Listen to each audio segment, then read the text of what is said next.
Hola, saludos desde el oeste de la isla de Montreal, esto es de sur a norte, Hispanoamérica según las noticias publicadas entre el lunes 19 y el viernes 23 de enero de 2026. Comencemos con los países que limitan con el Atlántico Sur. En Argentina, el presidente Javier Milei anunció el fin de semana la invitación que recibió del mandatario estadounidense Donald Trump para integrarse al Consejo de Paz para Gaza, según informó Deutsche Welle. La agencia Xinhua, por su parte, anunció que Argentina recibió un cargamento con 7,000 autos eléctricos e híbridos de la marca china Build Your Dreams. Xinhua destacó a lo largo de la semana el desempeño económico de Argentina, con un saldo comercial positivo en 2025 superior a los 11.000 millones de dólares y los elogios de la directora del Fondo Monetario Internacional, Kristalina Georgieva, por el sólido desempeño de la economía de este país. France 24 y Deutsche Welle comentaron que en su presentación en el Foro Económico Mundial en Davos, Suiza, el presidente de Argentina, Javier Milei, celebró la gran alianza internacional de la derecha en el mundo, defendió el saludo nazi que hiciera Elon Musk durante la posesión de Donald Trump y enfatizó que con el triunfo de candidatos de la derecha y ultraderecha en distintos países de América, la región será el faro de luz que vuelva a encender a todo el occidente. La agencia Xinhua finalizó comentando que el gobierno de Argentina logró que el 60% de una deuda de casi 2.500 millones de dólares que vencía a finales de enero tenga como fecha límite de pago el próximo 27 de febrero, el próximo 30 de abril y el próximo 30 de junio de este año. En Uruguay, académicos citados por la agencia Xinhua mostraron su optimismo por el acuerdo entre el Mercado Común del Sur y la Unión Europea firmado el sábado en Paraguay, y France 24 dijo que para el presidente uruguayo Yamandu Orsi la firma es una apuesta por la estabilidad en un tiempo de volatilidad y cambios permanentes. Ahora subamos por los países mediterráneos. En Paraguay, el fin de semana, la Unión Europea y el Mercosur, luego de más de 25 años de negociaciones, firmaron un acuerdo para crear una de las zonas de libre comercio más grandes del mundo y que representa el 30% del Producto Bruto Interno Mundial, como explicó Deutsche Welle. La agencia Xinhua agregó que la ceremonia de firma del Acuerdo de Libre Comercio entre el Mercosur y la Unión Europea contó con la presencia de los presidentes Santiago Peña de Paraguay, Yamandu Orsi de Uruguay, Javier Milei de Argentina y el canciller Mauro Vieira, en representación del presidente de Brasil, Luis Ignacio Lula da Silva. Xinhua también dijo que asistieron a la ceremonia el presidente de Bolivia, Rodrigo Paz Pereira, país recientemente incorporado como Estado parte, y el presidente de Panamá, José Raúl Mulino, Estado asociado en proceso de adhesión plena. France 24 destacó que el mandatario anfitrión, el paraguayo Santiago Peña, elogió que la Unión Europea y el Mercosur hayan elegido el camino del diálogo y la cooperación. La agencia Xinhua también destacó en la semana que agentes especiales antidrogas de Paraguay incautaron casi media tonelada de cocaína que iba hacia Brasil. Y mientras CNN le preguntó al ex diplomático paraguayo Manuel Cáceres Cardoso sobre la participación de Paraguay en la Junta de Paz de Donald Trump en Davos, Suiza, la agencia EFE distribuyó un cable con la respuesta del presidente Santiago Peña, porque su país cree en el diálogo y la construcción de consensos. En Bolivia, el presidente Rodrigo Paz Pereira calificó de positivo el acuerdo de la Unión Europea y el Mercosur y agregó que su país busca fortalecer la integración regional e internacional para atraer inversiones privadas, impulsar la industrialización y generar empleo, según informó la agencia Xinhua. Y con el tema de la integración internacional en mente, la misma agencia dijo que los ministros de Economía y Relaciones Exteriores de Bolivia asistieron al Foro Económico Mundial de Davos para promover la construcción de un modelo de desarrollo más equilibrado, inclusivo y sostenible.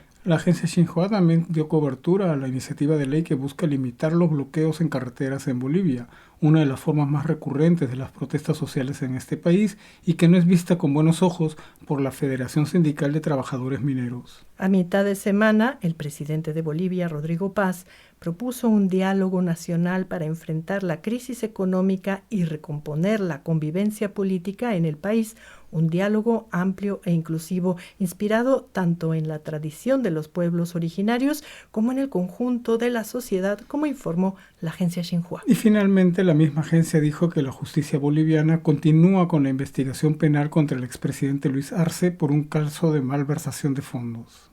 Ahora recorramos la costa del Pacífico, donde los incendios forestales arrasaron con el sur de Chile, dejando más de 50.000 personas evacuadas y más de 20 fallecidos, según informaron agencias como Deutsche Welle, France 24 y Xinhua. Estas mismas casas noticiosas informaron que el presidente electo de Chile, José Antonio Kast, presentó a los 25 ministros que lo acompañarán a partir del próximo 11 de marzo cuando comience su mandato.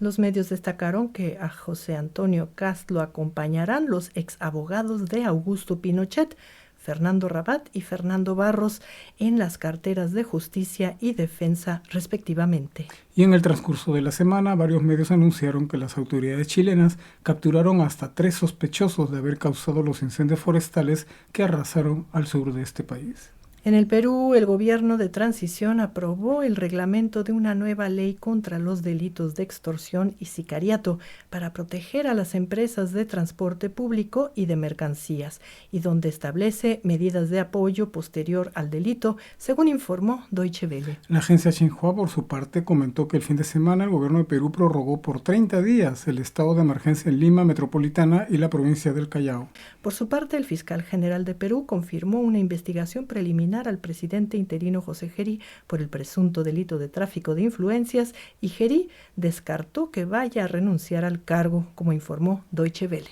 Deutsche Welle también reportó que cientos de trabajadores de la petrolera estatal peruana Petroperú realizaron una huelga de 72 horas y marcharon por el centro histórico de Lima para protestar contra la reestructuración de la compañía. Finalmente, la agencia Xinhua dijo que el presidente interino de Perú, José Gerí, aseguró que la estrategia de su gobierno está generando resultados en la lucha contra la criminalidad. En Ecuador, el gobierno intercambiará información con un centro europeo especializado en el combate al narcotráfico y que reúne a policías, agentes de aduanas y militares de países como Francia, España, Gran Bretaña, Colombia y Brasil, según destacó Deutsche Welle al comenzar la semana. Y en el marco del Foro Económico Mundial en Davos, Suiza, el presidente ecuatoriano Daniel Noboa expuso el potencial de Ecuador como destino atractivo para las inversiones. Y el miércoles, medios como France 24 informaron que el presidente de Ecuador decidió imponer tarifas de 30% a la importación de productos colombianos y acusó al gobierno de Colombia de no hacer lo suficiente en el combate al narcotráfico.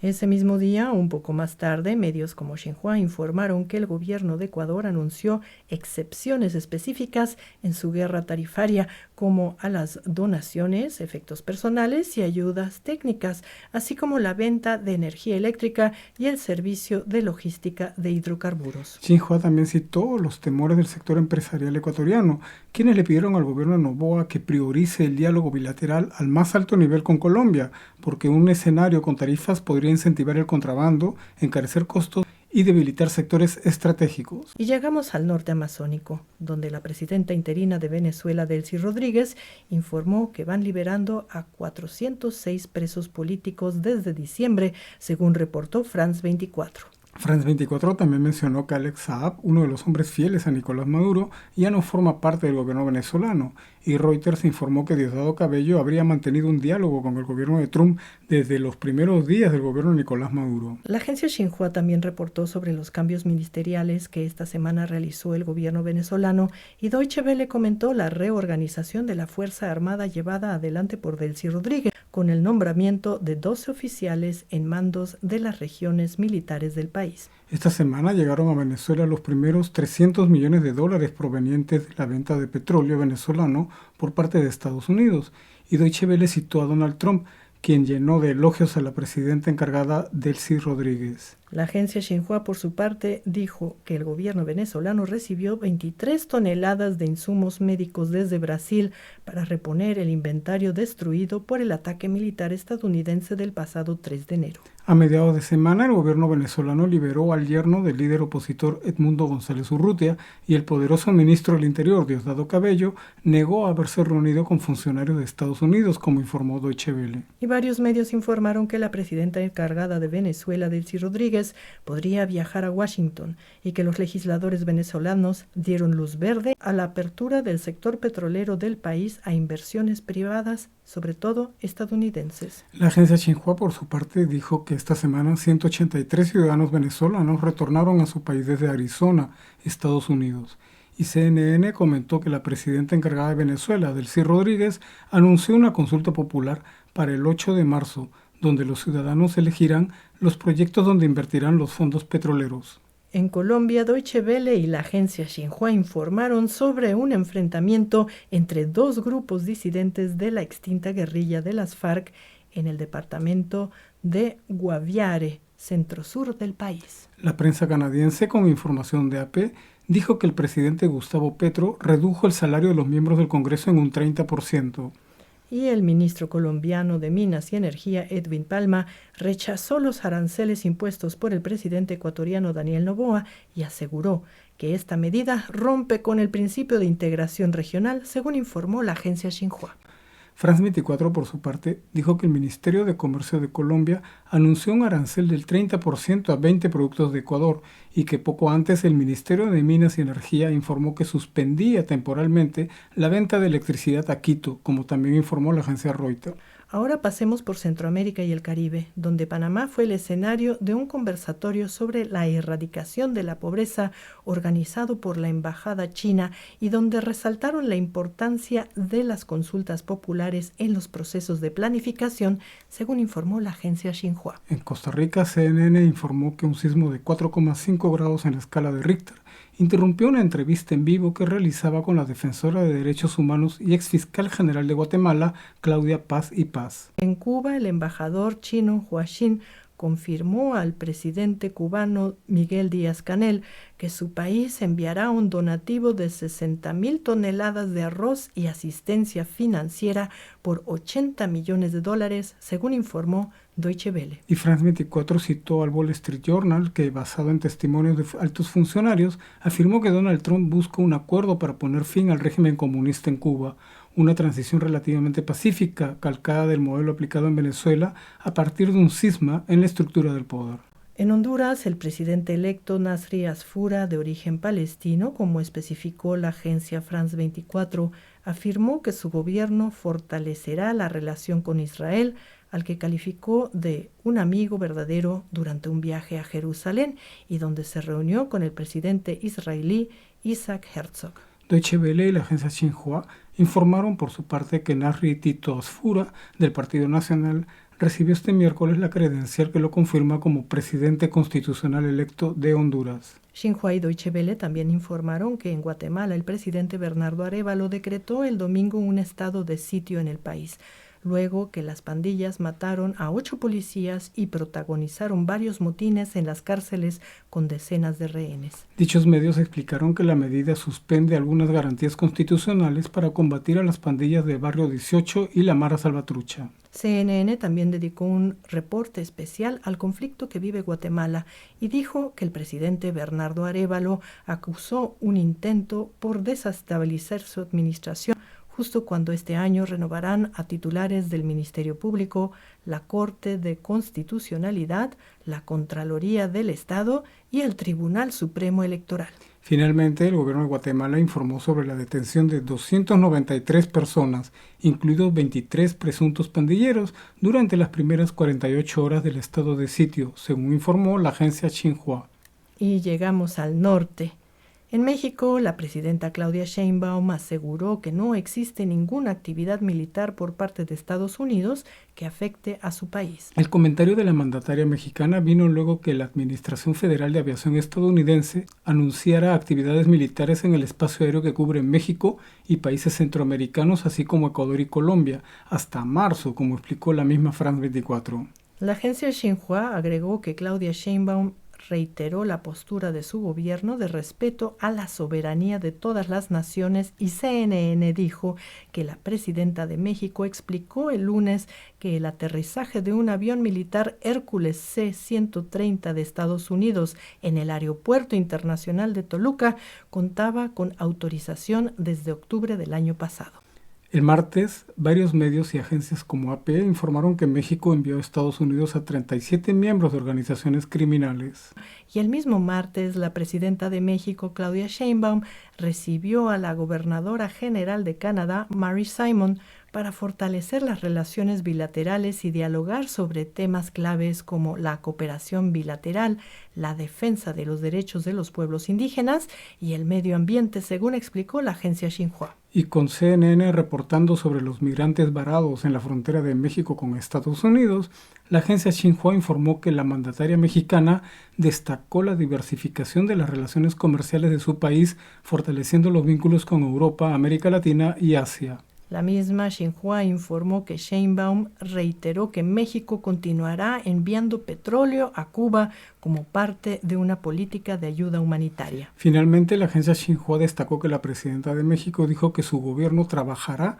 para que no se rompa el acuerdo comercial de México, Estados Unidos y Canadá. Y finalizamos con el dato de la semana. Deutsche Welle difundió al comenzar la semana un informe de la organización Oxfam, donde indica que los multimillonarios del mundo aumentaron su riqueza combinada en un 81% desde el 2020. Según el informe, esta concentración de riqueza se aceleró con la llegada al poder del presidente Donald Trump, quien redujo los impuestos a los superricos, bloqueó la presión fiscal internacional sobre las grandes corporaciones y limitó los intentos de frenar el poder de los monopolios. Deutsche Welle también informó que el presidente de China, Xi Jinping, bajo el lema de mantenerse del lado correcto de la historia, le pidió a su homólogo brasileño, Luis Ignacio Lula da Silva, defender la autoridad de las Naciones Unidas, justo después que Donald Trump inaugurara su Junta de Paz en Davos, Suiza.